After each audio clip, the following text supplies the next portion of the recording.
बीटमध्ये रवा टाकून ही हिमोग्लोबिन झटपट वाढवणारी रेसिपी एकदा तरी नक्की बनवून बघा. एकदा जर बनवली ना तर तुम्ही आठवड्यातून 2दा तर नक्कीच बनवून खाल. चला मग याचं काय बनवायचं ते पाहूया. त्याआधी घरगुती भोजनवर तुम्ही नवीन आला असेल तर लगेचच घरगुती भोजनला फॉलो करून घ्या. सर्वात आधी तर इथे आपल्याला एक बीट घ्यायचा आहे. आता हा बीट आपल्याला व्यवस्थित असं सोलून घ्यायचा, म्हणजे त्याचे आपल्याला साल काढून घ्यायचे आहे. त्यानंतर आता हे बीटाचं आपलं जे टोक असतं ते कट करून घ्यायचं आहे आणि लगेचच बीट आपल्याला किसून व्यवस्थित असं किसून घ्यायचं आहे. बीटचा बघा इथे आपण किस तयार करून घेतलेला आहे. लगेचच एका मिक्सिंग बाउलमध्ये आपल्याला 1 वाटी बारीक रवा घ्यायचा आहे. त्यामध्ये आपल्याला हा किसलेला बीट घालायचा आहे. सोबतच यामध्ये आपल्याला 2 चमचे ताजे दही घालायचं आहे आणि व्यवस्थित असं मिक्स करून घ्यायचं आहे. दही घालून व्यवस्थित मिक्स करून घेऊया. आता इथे गरजेप्रमाणे आपल्याला थोडं थोडं करत पाणी घालायचं आहे आणि व्यवस्थित मिक्स करून घ्यायचं आहे. याचं मध्यम अशा स्वरूपाचं आपल्याला मिश्रण बनवून घ्यायचं आहे.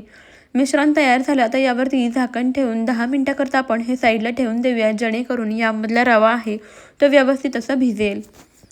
एक 10 मिनिटानंतर यावरचं आपण झाकण काढूया. पहा, रवा अगदी व्यवस्थित असा भिजलेला आहे, छान असा फुललेला आहे. लगेच यामध्ये बारीक चिरलेल्या काही भाज्या घालायच्या, 1 चमचा जिरं घालायचं, चवीप्रमाणे मीठ घालायचं, मिक्स करून घ्यायचं. व्यवस्थित मिक्स करून झालं की सर्वात शेवटी चिमूटभर खायचा सोडा घालायचा, मिक्स करून घ्यायचा. इथे बीटचं मिश्रण तयार झालं. लगेच गॅसवरती आपले पॅन ठेवायचा, याच्यामध्ये तेल टाकून घ्यायचं किंवा तूप टाकायचं आणि बीटचं मिश्रण सर्व साच्यांमध्ये भरून घ्यायचं. इथे आपण पौष्टिक असे बीटचे आप्पे बनवतोय.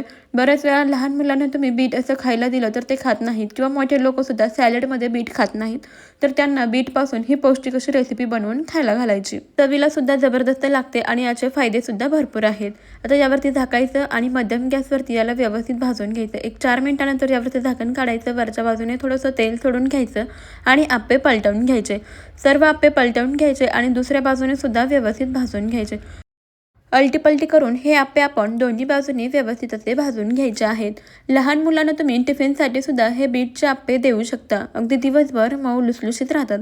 पहा, इथे आपले मस्त असे बीटचे आप्पे तयार झालेले आहेत. हे आप्पे तुम्ही दहीसोबत सर्व करू शकता किंवा तुमच्या आवडीच्या इतर कोणत्याही चटणीसोबत सर्व करू शकता.